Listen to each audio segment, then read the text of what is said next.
pale unapojisikia tu kwamba nimekosea, ukarudi kwa Allah moja kwa moja, rabbi inni dhalamtu nafsi faghfirli fa innahu la yaghfiru dhunuba illa anta, Bwana wangu nimeidhulumu nafsi yangu, nisamehe, hakuna anayesamehe madhambi ila wewe. Mlango wa toba wa Allah uko wazi wakati wowote. Allah anasema qalilan ma tadhakkarun, basi kupata mawaidha kwenu, kuaidhika kwenu kidogo, na ikiwa ni kidogo manake imani iko chini. Tunawajibika kuipandisha imani ili Qur'ani ikieleza tuwe tunapata mawaidha. Ya Allah, kila mmoja ana mzani mwenyewe katika maisha. Usije ukafikiri dhiki ni pale kipato kinapokuwa kidogo, na ukafikiri kwamba kuepukana na tabu ni kipato kuwa kikubwa. Dhiki na kipato ni vitu viwili mbali.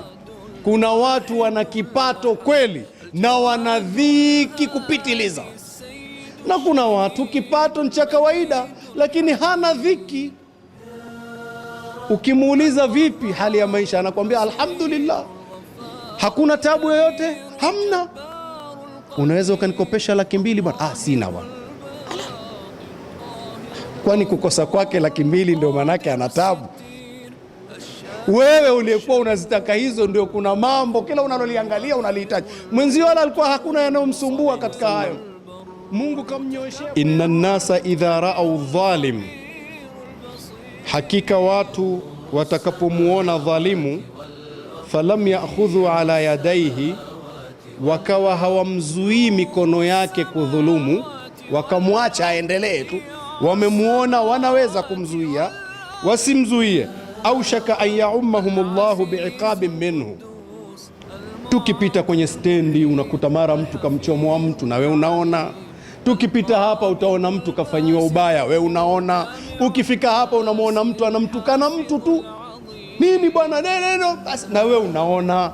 Yani wote tunaona dhulma, mpaka imekuwa ni tabia ya kwamba kama hukufanyiwa wewe wasiwasi waniza. Nikupeni mfano mmoja wa maradhi mengine ambayo yanakwenda mpaka tunazoea. Hatujazoea kuona siku hizi wanaume kazi zao kuchora wanawake kucha. Hatujazoea, tumeshazoea, ni kawaida. Wanawake wanaweka miguu kwenye mapaja ya wanaume, wameinua hivi, alafu amevaa kasketi tu kaguoguo tu, kainua mguu. Mwanamume anakuangua kucha, alafu anampaka, anamrudisha kwenye beseni, anamuosha, anamrudisha mguu. Pale anapotaka kuweka yeye mguu anauinua hivi, akirudisha hivi. Hatujazoea hiyo, kwa imekuwa ni kawaida. Innal hamdalillah nahmaduhu wa nasta'inuhu wa nastaghfiruh wa na'udhu billahi min shururi anfusina wa sayyiati a'malina. Man yahdillahu fala mudilla lahu wa man yudlil fala hadiya lahu. Wa ashhadu an la ilaha illa Allah wahdahu la sharika lah. Wa ashhadu anna Muhammadan abduhu wa rasuluh. Amma ba'du, fa inna asdaqal hadithi kitabullah wa khairal hadi hadi Muhammadin sallallahu alayhi wa sallam. Wa sharral umuri muhdathatuha wa kullu muhdathatin bid'ah wa kullu bid'atin dalalah wa kullu dalalatin fin nar. Allahumma salli ala Muhammad wa ala ali Muhammad kama sallaita ala Ibrahim wa ala ali Ibrahim innaka hamidun majid. Allahumma barik ala Muhammad wa ala ali Muhammad kama barakta ala Ibrahim wa ala ali Ibrahim innaka hamidun majid. Usikum wa nafsi bitaqwa Allah. Na kuhusieni ndugu zangu, na yusia na nafsi yangu kumcha Allah. Na kumcha Allah ni kufuata amri na kuacha makatazo. Tunamshukuru Allah na kumsifu Allah kwa hikma zake. Ametuandalia fadhila kubwa, mambo mazuri kwa kila mwenye kumtii, na wala si kwamba tukimtii tunamuongezea kitu kwenye ufalme. Ni fadhila zake tu na mapenzi yake akatuandalia malipo hayo. Kila mwenye kumtii ampe vizuri, hatumuongezei chochote. Allah ameandaa mafikizio mazuri akhera, mazuri sana kwa mtu atakayejikinga na ufedhuli wa dunia, akajiepusha na yasiyokuwa na msingi, akaangalia lile ambalo litamfaa katika maisha yake na akhera yake. Allah ameandaa mapokezi mazuri sana kwa mtu huyu. Wala si kwamba ukimuasi Mungu na ukifanya ufedhuli basi unampunguzia kitu katika ufalme. Hatumpunguzii chochote Allah kwenye ufalme wake, bali ni fadhila zake kutuandalia hilo. Tunawajibika ndugu zangu kumshukuru sana Allah kwa kutuwekea sheria ambayo inatekelezeka, haipingani na maumbile. Ingekuwa Allah ametupa mambo yanakataa kabisa, maumbile hayakubali, pengine ingekuwa ni adhabu kubwa sana. Lakini kila alilotupangia linakubaliana na maumbile. Ni uamuzi tu wa kufanya au kutokufanya, lakini maumbile yanakubaliana na jambo hilo. Hivi Allah anapokataza kunywa pombe, hivi lipi bora, kunywa pombe au kutokunywa pombe?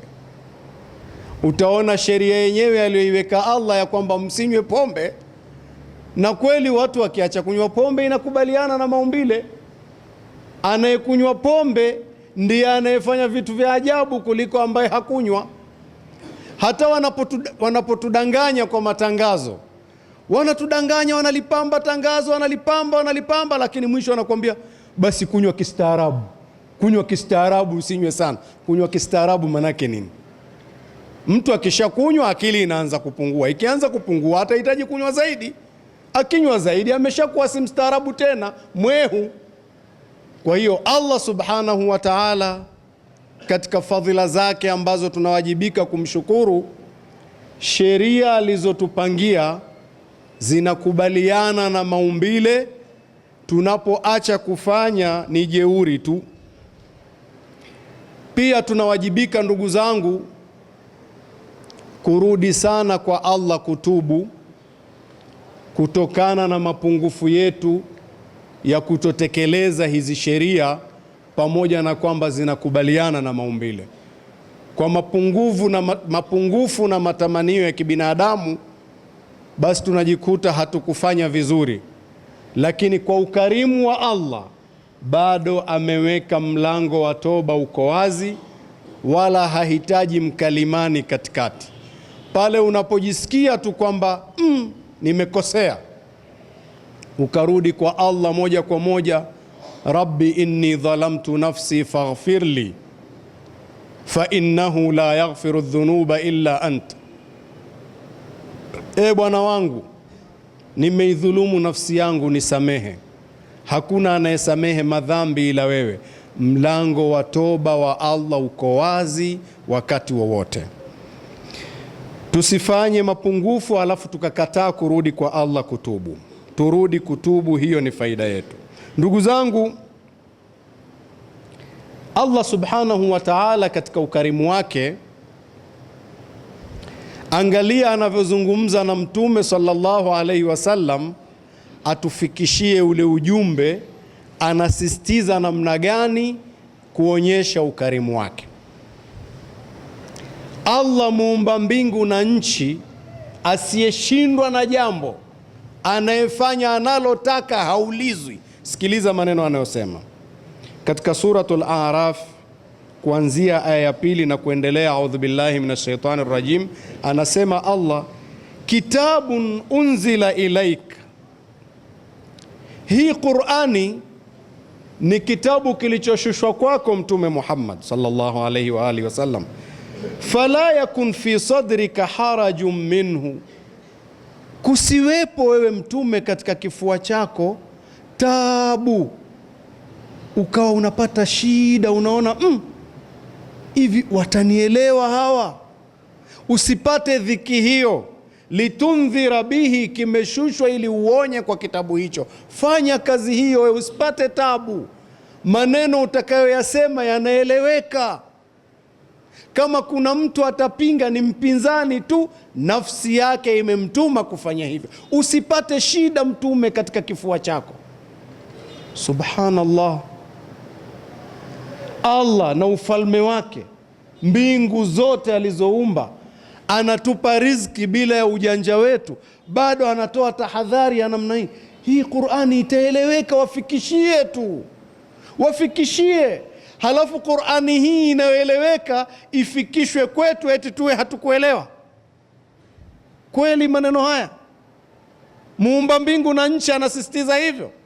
Sehemu nyingine akasisitiza akasema hivi, walaqad yassarna alqur'ana lidhikri fahal min muddakir, na kwa hakika tumeifanya nyepesi Qur'ani ili mawaidha yachukulike hapo ndani yake, ieleweke, watu wafaidike. Hivi basi hakuna mwenye kupata mawaidha? Ndio mimi na wewe tunaulizwa swali hilo. Subhanallah.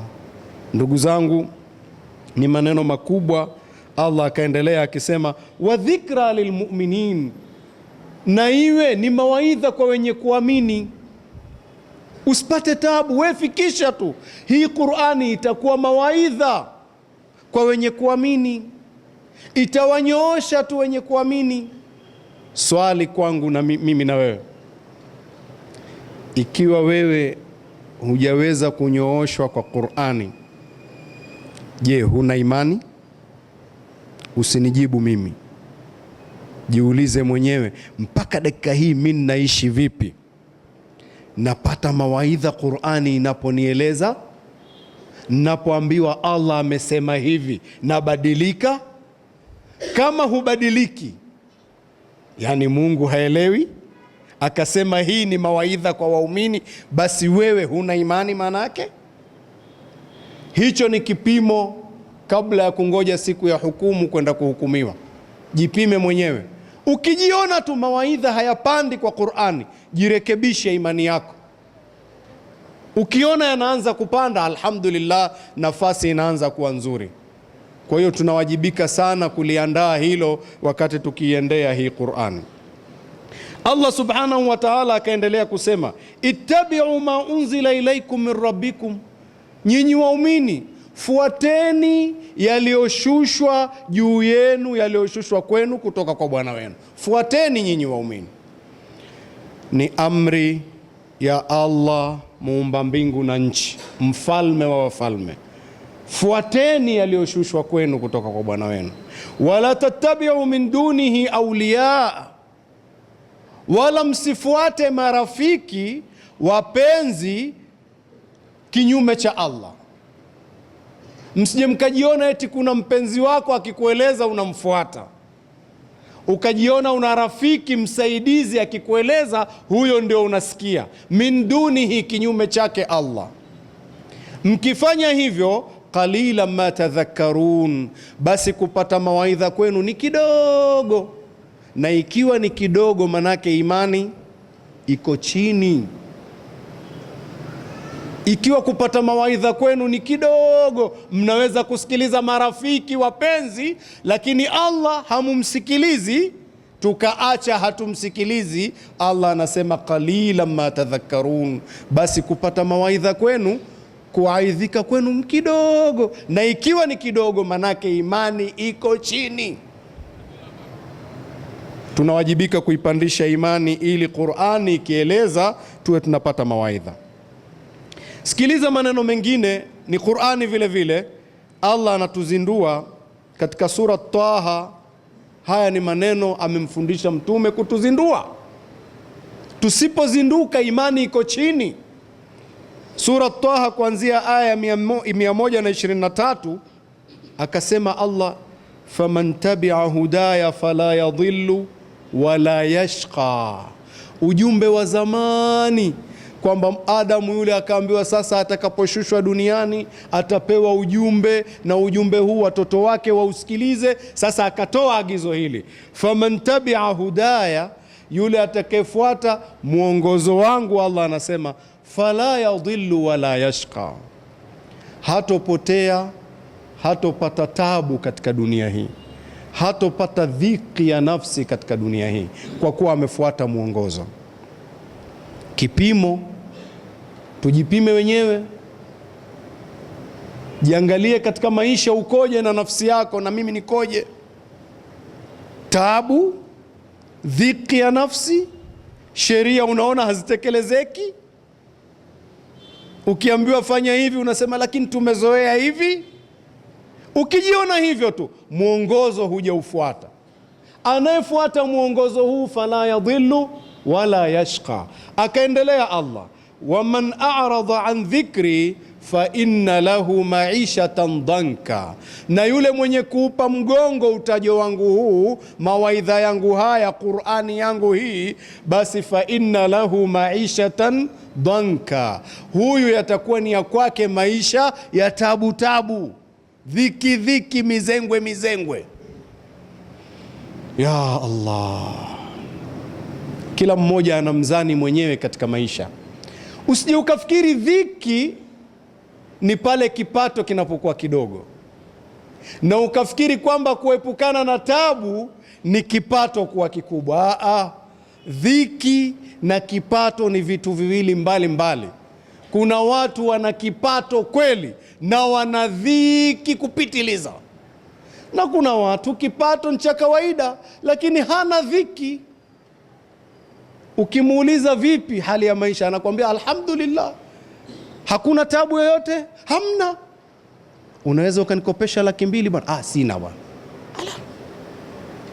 Kwani kukosa kwake 200,000 ndio manake ana tabu? Wewe uliyekuwa unazitaka hizo ndio kuna mambo kila unaloliangalia unalihitaji. Mwenzio wala alikuwa hakuna yanayomsumbua katika hayo.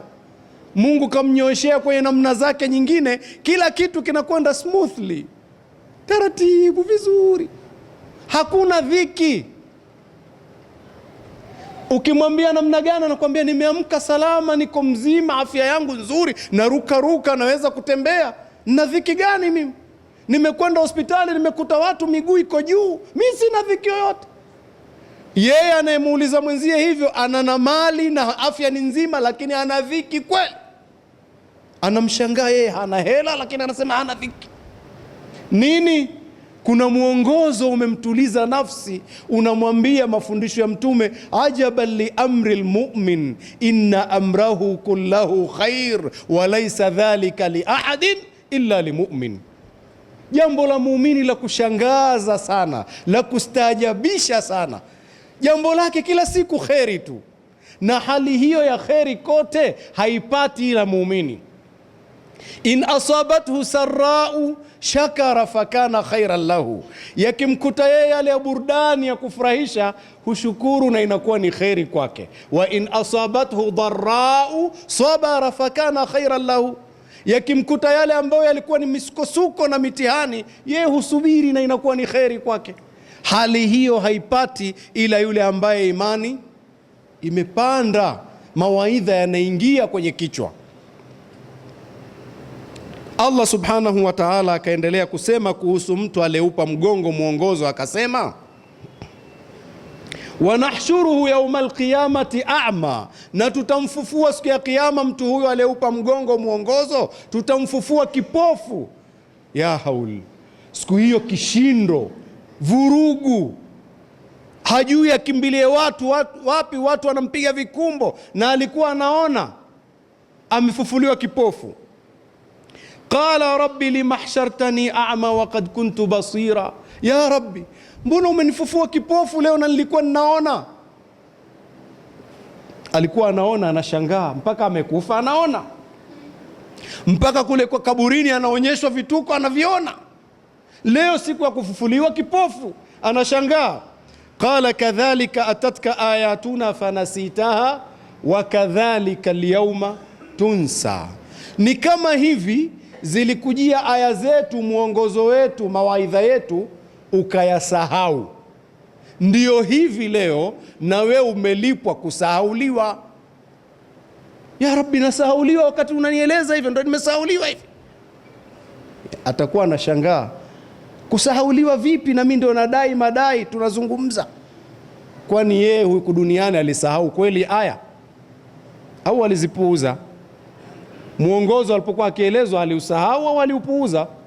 Anaambiwa Allah amesema hivi, anasema bwana mambo ya Nabii Nuhu hayo leo amesahau huyo, amepuuza.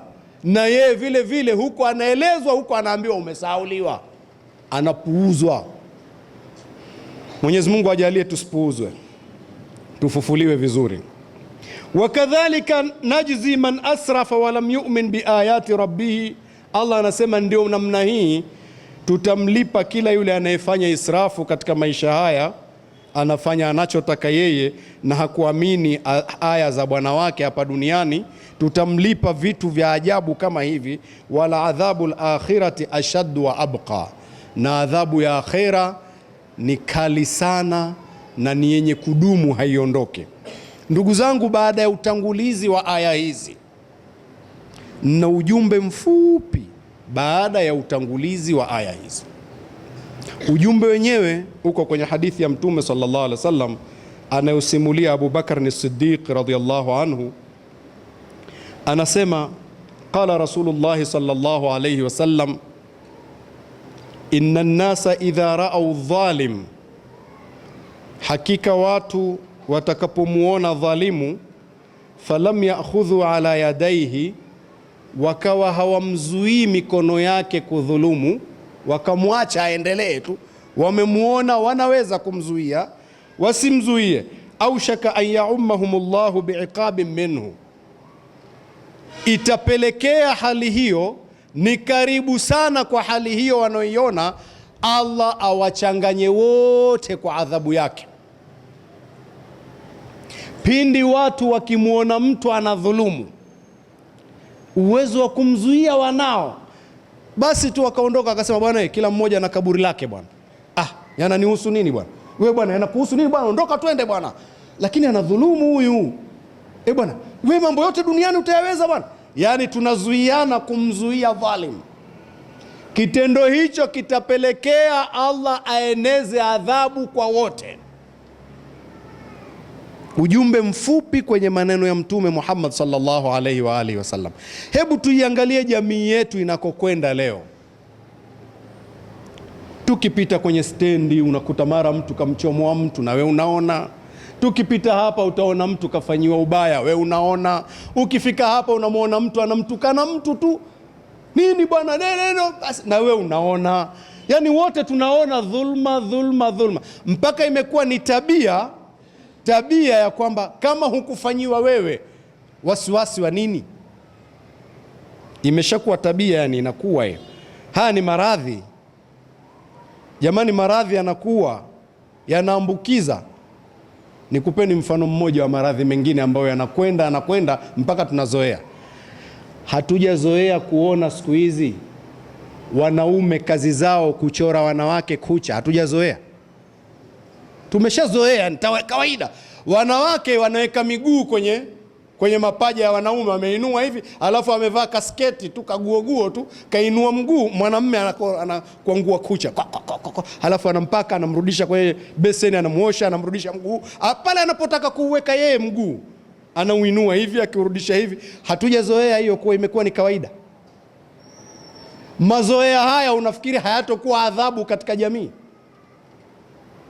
Janga la taifa hili, si tunaona janga ni ulevi tu na madawa ya kulevya, ndio tunasema hili tayari ni janga la taifa. Taratibu linakuwa hili, litakuwa, tutazoea, itakuwa wake zetu sasa tunaachia tu akachorwe kucha, wanaacha tu, na wale wenye kuchora kucha nao watakuwa wagonjwa wote, hawajijui, ndoa zitaharibika majumbani. Janga la taifa hili tunazoea.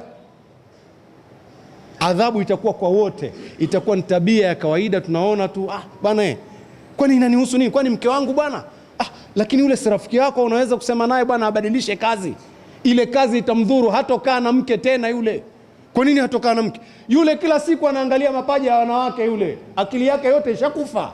Kila kitu kimekufa yule. Mtamlisha dawa mpaka mtachoka yule, atagombana na nyumba yake yule. Sio maradhi hayo.